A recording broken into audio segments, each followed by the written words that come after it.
গাছটার নিচে ওগুলো কি পড়ে আছে? ওগুলো তো কচি তাল। দাদি বলেছিল কচি তালের শ্বাস খেলে নাকি শরীর ঠান্ডা হয়ে যায় আর তেষ্টাও মেটে।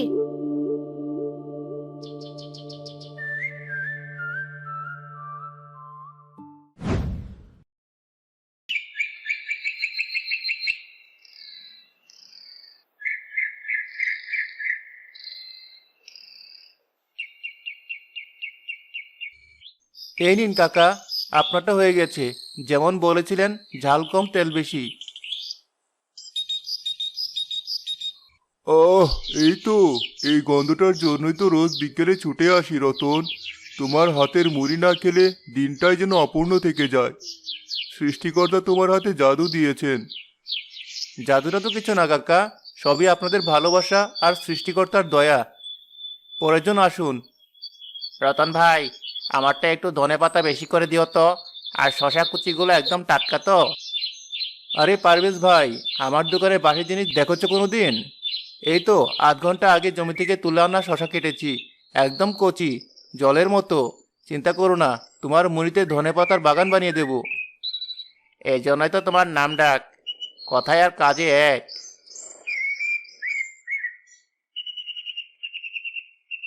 ও রতন ভাই, আর কতক্ষণ? আমার ট্রেন ধরার তাড়া আছে। তোমার মুড়ি না নিয়ে গেলে বাড়ির বউ যে মুখ ভার করে থাকবে। আর 5 মিনিট সবুর করো সুমন ভাই। দেখছো তো লাইনটা? তোমার আগে যারা দাঁড়িয়ে আছে তাদের তো আর ডিঙ্গিয়ে যেতে পারি না। তা যা বলেছো, তোমার মুড়ির জন্য একটু অপেক্ষা করাই যায়। এরই মধ্যে রতন আরো কয়েকজনকে মুড়ি দিয়ে দেয়। পাতিল প্রায় খালি। আর মতো দুজনের মতো হবে। আজকের মতো মুড়ি শেষ। যারা পাবেন না, দয়া করে কিছু মনে করবেন না। কাল একটু আগে আগে আসবেন।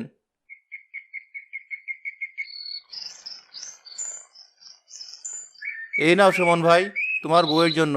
একটু বেশি করেই দিয়েছি। যাও, এবার দৌড় লাগাও, ট্রেনটা যেন ধরতে পারো। অনেক ধন্যবাদ রতন ভাই। তুমি না থাকলে আমার সংসারটা অচল হয়ে যেত।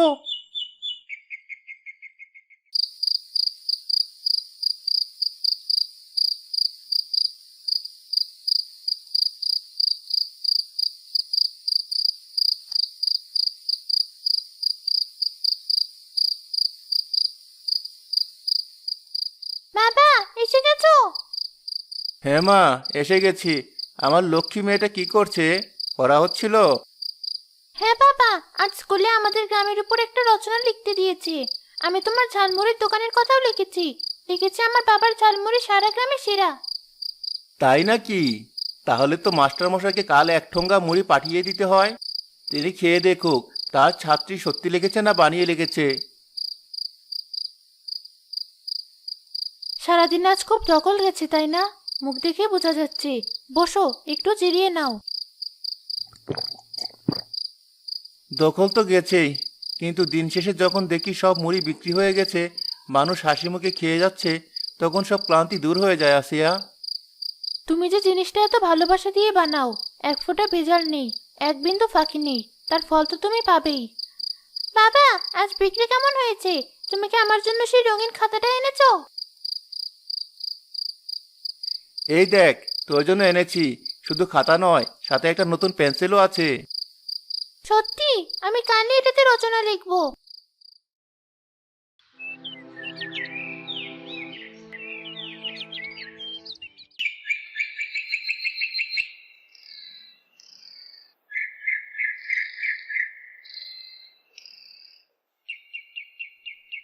বেলা যে দুপুর গড়িয়ে বিকেল হতে চললো, কই একটা লোকও তো এদিকে আসছে না।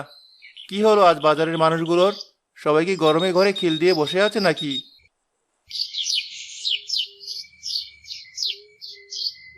ও হারুন কাকা, কাকা শুনে যাও। আজ তোমার জন্য একদম ঝাল ঝাল করে মুড়ি মাখিয়ে দেই। খেলে শরীর চাঙ্গা হয়ে যাবে। আরে রতন, মাথা খারাপ হয়েছে নাকি তোর?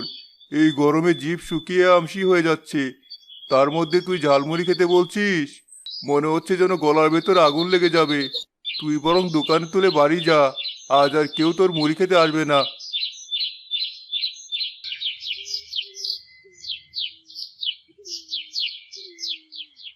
কি রতন ভাই, একা একা বসে কি ভাবছিস?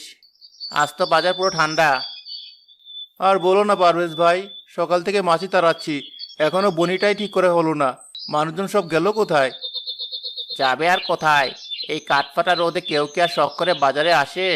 যাদের খুব দরকার তারাই আসছে। আর এসেও কি ঝালমুড়ি খুঁজছে? না, খুঁজছে শশা, তরমুজ, ডাব। ওই দেখো, ডাবের দোকানে তাও 2-4 জন লোক আছে। এই সময় মানুষ ঠান্ডা জিনিস খাবে, এটাই তো স্বাভাবিক। তোমার আমার মতো যাদের গরম জিনিস, তাদের ব্যবসায় আজ মন্দা। কিন্তু এভাবে আর কদিন চলবে? আজ প্রায় সব মুড়ি, চানাচুর, পেঁয়াজ নষ্ট হবে, কাল আবার নতুন করে সব কিনে আনতে হবে। লোকসান ছাড়া তো আর কিছুই দেখছি না।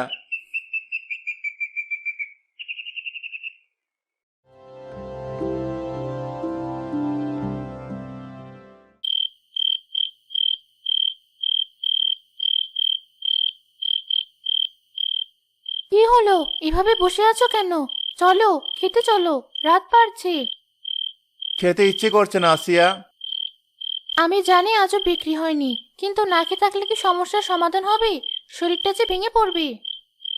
শরীর তো আগেই ভেঙে গেছে। মনটা যখন ভালো থাকে না, তখন পেটের খিদেও মরে যায়। আজ নিয়ে 4 দিন হলো দোকানের অর্ধেক খরচও উঠছে না। জমানোর টাকা যা ছিল তা দিয়ে আর কদিন চলবে? আমি তো আর কোনো কাজও জানি না, এই ঝালমুড়ি বেচে তো আমার সব। বাবা, আমাদের কি আর টাকা নেই? আমি কি আর নতুন খাতা পাবো না?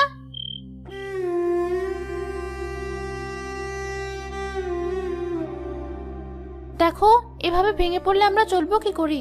তুমি তো আমাদের সংসারের খুঁটি। তুমি যদি দুর্বল হয়ে পড়ো তাহলে তো সব শেষ। আমি কি করব আসিয়া? আমি কিছুই ভাবতে পারছি না, পথ খুঁজে পাচ্ছি না। মনে হচ্ছে যেন চারদিকে শুধু অন্ধকার। সাদিয়ার মুখের দিকে তাকাতে পারছি না, ওকে ভালো করে খেতে পড়তে দিতে পারবো না, এই চিন্তাটা আমাকে কুরে কুরে খাচ্ছে। আমি কি এতই অযোগ্য একজন বাবা? না, একদম না। সময় খারাপ যাচ্ছে, কিন্তু এই সময় চিরদিন থাকবে না। দেখো, সৃষ্টিকর্তা নিশ্চয়ই কোনো না কোনো পথ দেখাবেন। তুমি শুধু বিশ্বাস হারিও না।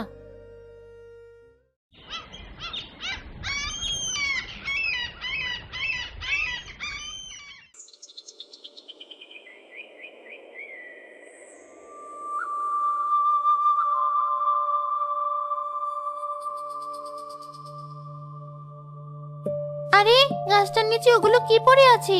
ওগুলো তো কচি তাল। দাদি বলেছিল কচি তালের শ্বাস খেলে নাকি শরীর ঠান্ডা হয়ে যায় আর তেষ্টাও মেটে।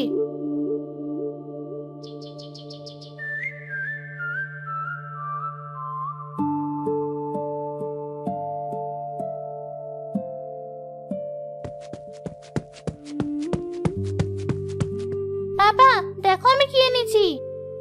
কি এনেছিস মা? এমন ভাবে দৌড়ে এলি কেন এই রোদের মধ্যে? দেখ দেখি কি অবস্থা হয়েছে তোর। এই দেখো, দুটো কাঁচা ডাল গাছ থেকে নিচে পড়েছিল, আমি কুড়িয়ে এনেছি।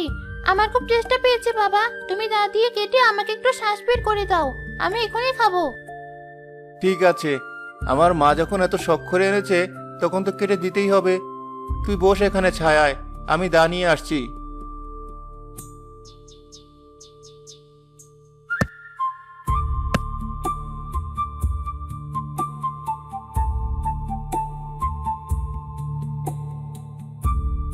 এই নে মা, মুখে দে, দেখ কেমন লাগে।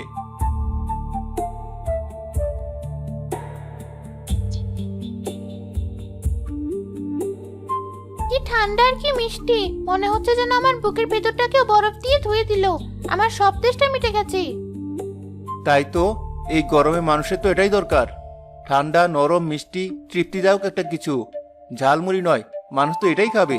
কিন্তু শুধু শ্বাস নয়, একে আরো আরো অন্যরকম কিছু বানাতে হবে, যা আগে কেউ কখনো বানায়নি, খায়নি। কি হয়েছে তোমার? ওভাবে ছুটছো কেন? আর সাদিয়া, তুই এই রোদের মধ্যে বাইরে কি করছিস? আসিয়া, একটা পরিষ্কার বাটি আর একটা ছেঁচনি নিয়ে এসো তো, তাড়াতাড়ি। আর কলসি থেকে ঠান্ডা জল নিয়ে এসো। কিন্তু কেন? কি করবে তুমি ওসব দিয়ে? আহা, যা বলছি করো না, প্রশ্ন পড়ে। আজ হয়তো আমাদের সব দুঃখ দূর হওয়ার একটা রাস্তা পেয়ে গেছি আমি।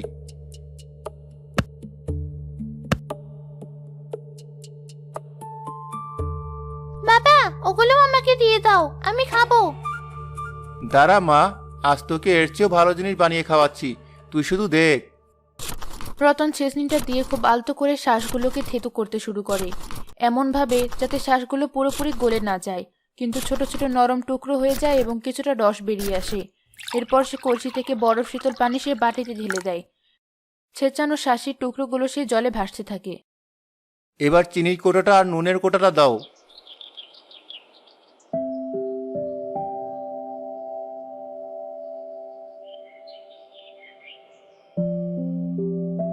হয়ে গেছে। দুটো গ্লাস আনো আর সিয়া, পরিষ্কার করে ধুয়ে আনবে।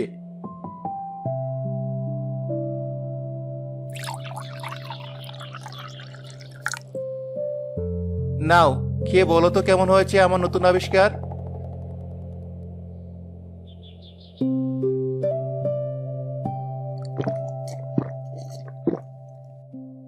বাবা, এটা কি বানিয়েছো তুমি? আমি বলতেই পারছি না এটা কি। গলার ভিতর দিয়ে মনে হলো একটা মিষ্টি বরফের নদী বয়ে গেল। আমি আমার বাপের জন্মেও এমন জিনিস খাইনি। তালের শ্বাসের এমন অপূর্ব স্বাদ হতে পারে আমি ভাবতেও পারিনি। শরীর, মন, আত্মা সব যেন এক মুহূর্তে জুড়িয়ে গেল। এ তো সাধারণ শরবত নয়, এ যেন অমৃত। তুমি এটা কিভাবে পারলে? আমি পারিনি আসিয়া, আল্লাহর দয়ায় আর আমাদের এই মেয়ের জন্য পেরেছি। ও যদি আজ এই তাল দুটো না আনতো তাহলে এই বুদ্ধিটা আমার মাথায় আসতো না।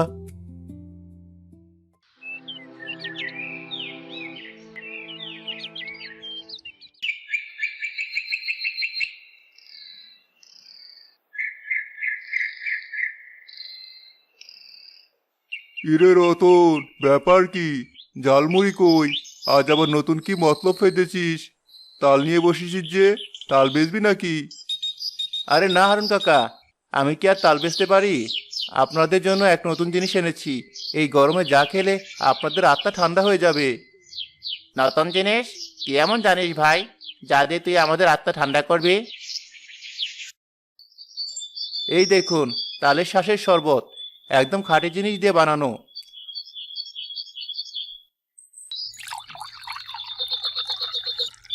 তালের শ্বাসের শরবত? এ আবার কেমন বস্তু বাবা? জন্মেও তো নাম শুনিনি। খেতে কেমন হবে কে জানে। আরে কি যে বলেন কাকা, আমার হাতে বানানো জিনিস খেয়ে আজ পর্যন্ত কারো কি অকল্যাণ হয়েছে? আপনি প্রথম খেয়ে দেখুন, পয়সা লাগবে না। যদি ভালো লাগে তখন পয়সা দেবেন।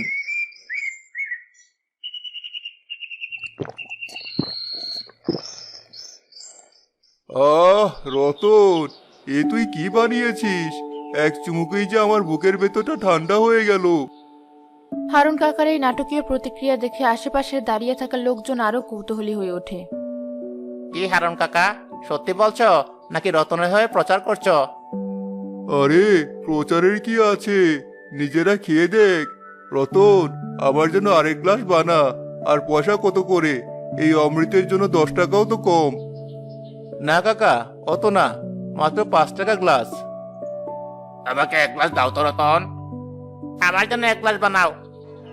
মুহূর্তের মধ্যে খবরটা মুখে মুখে পুরো বাজারে উঠে যায়। রতন ঝালমুড়ি ছেড়ে এক জাদুকরি শরবত বিক্রি করছে, যা খেলে কলেজা ঠান্ডা হয়ে যায়। এই কথা শুনে গরমে ক্লান্ত তৃষ্ণার্ত মানুষজন পাগলের মতো রতনের দোকানের দিকে ছুটে আসতে শুরু করে।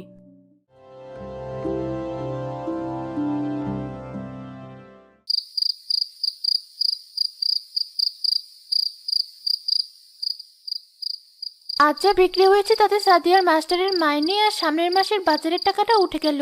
হাতেও কিছু থাকবে। থাকবে না মানে? আলবত থাকবে। কাল থেকে তো আমি আর একা তাল কাটবো না। বোলাকে বলেছি, ও রোজ সকালে আমাকে 100টা করে তাল কেটে শ্বাস বের করে দিয়ে যাবে। তাতে আমরা আরো তাড়াতাড়ি শরবত বানাতে পারবো। বিকেলের আগেই তো সব শেষ হয়ে যাচ্ছে। অনেক মানুষ হতাশ হয়ে ফিরে যাচ্ছে। বাবা, আজকেও তো অনেক লম্বা লাইন ছিল, তাই না? হারুন দাদা তো লাইনে না দাঁড়িয়ে তোমার কাছ থেকে 2 গ্লাস শরবত নিয়ে গেল। উনি তো আমাদের প্রথম ক্রেতা ছিলেন মা, ওনার জন্য তো বিশেষ ছাড় আছেই। ভাবতেই অবাক লাগে, 1 মাস আগেও আমরা কোথায় ছিলাম আর আজ কোথায় আছি। মনে হচ্ছিল যেন সব পথ বন্ধ। তুমি তো প্রায় ভেঙে পড়েছিলে। আমি ভেঙে পড়লেও আমার ভাগ্য তো আমার পাশেই ছিল। আমার এই লক্ষ্মী মেয়েটাই তো আমার ভাগ্য। ও যদি সেদিন ওই তাল দুটো না কুড়িয়ে আনতো তাহলে তো আজও আমি সেই ঝালমুড়ি নিয়ে বাজারের কোণে বসে থাকতাম আর নিজের ভাগ্যকে দোষ দিতাম। ঠিকই বলেছ। সৃষ্টিকর্তা যখন একটা দরজা বন্ধ করে দেন তখন ঠিকই অন্য কোনো জানালা খুলে দেন। শুধু সেটা খুঁজে নেওয়ার মতো চোখ আর চেষ্টাটা থাকতে হয়।